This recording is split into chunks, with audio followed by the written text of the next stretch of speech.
Para mim é muito claro que o livre-arbítrio é uma impossibilidade se a gente parte de um ponto de vista puramente materialista. O objetivo desse vídeo daqui é analisar a teoria determinista. No caso é minha, né? Porque eu não sei como é a teoria dos outros. Mas eu já pensei bastante sobre esse assunto. E eu acho que os argumentos que sustentam esse meu posicionamento são bons argumentos. Eu acho que eles têm um peso bom, e eu queria trazer à tona esses meus pensamentos para aqueles que gostam desse tipo de assunto, para a gente ver se de fato o que eu estou pensando é fechado, tem alguma lógica, ou se eu não estou perdendo alguma coisa, algum ponto de vista, né? Então por isso eu estou fazendo esse vídeo.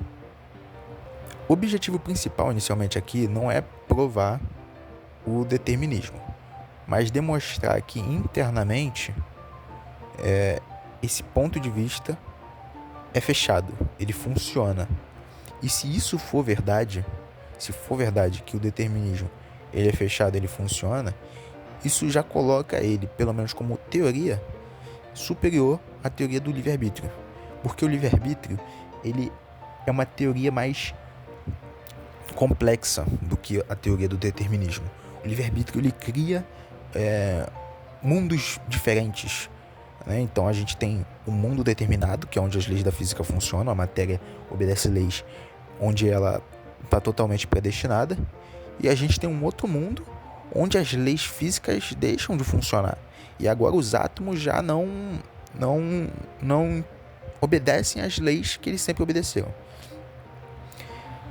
Enquanto o determinismo vai dizer que não, há uma continuidade, é constante. Os átomos continuam sempre obedecendo exatamente as mesmas leis.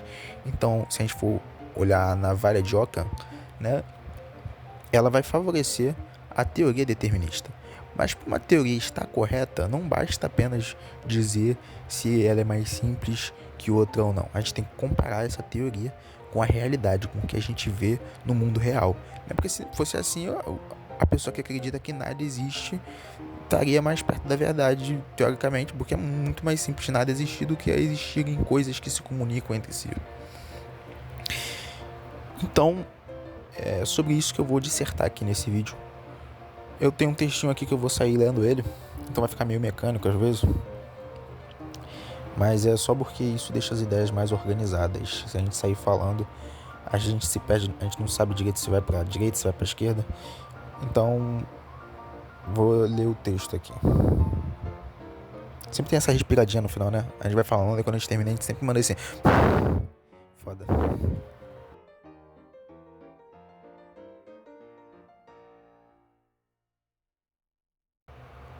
A discussão entre materialismo e não materialismo é uma discussão muito extensa, pois ela toca nos pressupostos basilares da razão humana. É um tipo de discussão muito próximo de discussões como, por exemplo, como sei que algo é real e não ilusão. São discussões sobre os paradigmas da razão humana. Muitos debates não avançam, pois os participantes não percebem que os argumentos que utilizam para dizer é por isso que você está errado não é uma prova evidente, mas sim um dogma, que pode ou não ter sido estabelecido por evidências. Mas aqui me refiro mais ao sentido mais clássico da palavra, ou seja, simplesmente aceitar como fato sem muito questionamento. Por isso muitos debates se tornam inúteis. São apenas uma disputa de dogmas. Um lado diz A e o outro diz B. Aí o cara vai dizer, você está errado, pois na verdade temos A. E o outro vai falar, não, você está errado, pois a gente tem que acreditar em B. E o outro apenas diz A de novo. Então o cara fica nesse ping-pong. Eu afirmo que a realidade é de um jeito, você afirma que é de outro, mas ninguém dá as provas do seu ponto de vista. Nesses casos, o melhor a se fazer é observar inicialmente a coerência interna de cada posicionamento, né?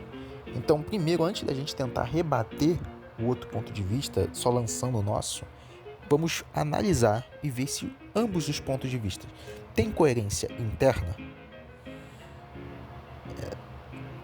além de terem coerência interna, eles estão de acordo com os pressupostos dos quais cada um parte, né? Porque pode ter coerência interna, mas você já estabeleceu nos pressupostos que tal coisa é impossível. Aí fica numa contradição da conclusão com os seus pressupostos. Você não está... de certa forma isso também é coerência interna, né? Mas eu tentei fazer uma distinção aqui. O ponto é que essa é a primeira coisa que se analisa. Depois de analisarmos a coerência interna de cada ponto de vista, a tendência é que devamos preferir o ponto de vista que é mais simples, explica e é mais simples. Porque se ele já explica, por que a gente vai acrescentar coisas a mais, né? Isso daí é a navalha de Ockham. E depois disso, a gente tem que comparar os pontos de vista com a realidade, com o que a gente vê no mundo real. É óbvio que já entra em outra discussão se existe mundo real ou não, esses fenomenologistas, né? Não que eles não acreditem que não exista mundo real, mas eles acreditam que a mente humana constrói umas paradas assim, doidonas. Mas não é essa discussão que eu quero entrar agora. Agora aqui a gente já vai partir do ponto de vista que a realidade existe uma verdade e ela pode ser alcançada. Depois a gente discute se isso que eu falei agora é verdade ou não, né? Esse relativismo maior. Mas inicialmente é isso. Então, o objetivo inicial que é demonstrar a coerência interna do posicionamento determinista.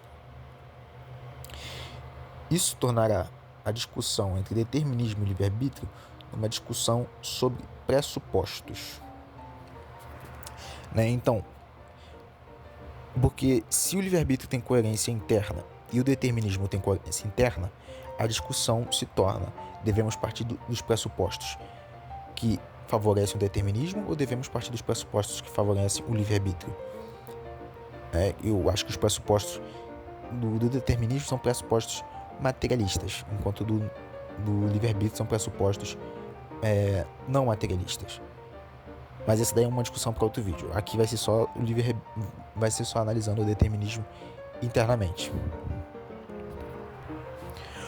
O livre-arbítrio encontra dois principais problemas.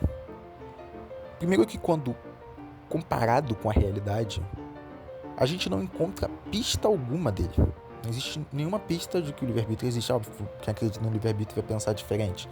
Mas eu vou falar mais sobre isso mais à frente. Eu acho que o único argumento que o pessoal utiliza, um dos únicos, é: eu sinto que posso escolher. Ou eu sinto que se quisesse teria feito diferente. Porém, isso não é argumento. Não é um argumento bom. Esse de: eu sinto que eu poderia ter feito diferente. Quando eu era pequeno, por exemplo, eu sentia que se levasse um tiro na barriga eu ia continuar andando. Eu me lembro que eu sentia que se eu levasse um tiro no braço eu ia ficar de boa. Eu ia sair caminhando, um tiro na perna eu ia conseguir continuar correndo. Antes de eu começar a malhar, eu sentia que se eu pegasse, eu conseguiria pegar 100 quilos do chão e levantar acima da cabeça. Eu sentia que eu podia fazer tudo isso daí. Só que você sentir que você pode fazer alguma coisa não significa que você vai conseguir fazer de fato a coisa. Eu já senti que posso comer um bolo de chocolate inteiro sozinho, sem problema nenhum.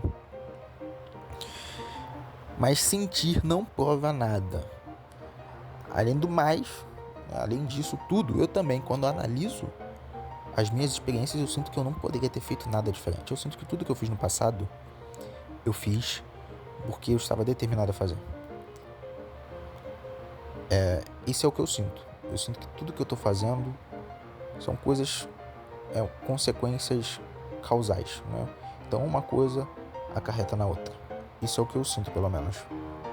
Mas também eu sinto isso partindo de uma análise. Eu analiso e por isso acho isso. O simples sentir sem análise não leva a lugar algum.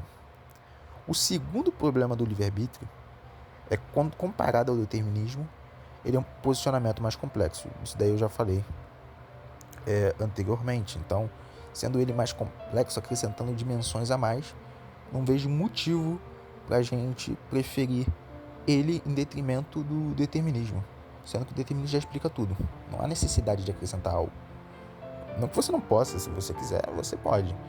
Mas não ajuda em nada, não diz mais nada sobre nada. Mas a gente vai discutir isso mais à frente.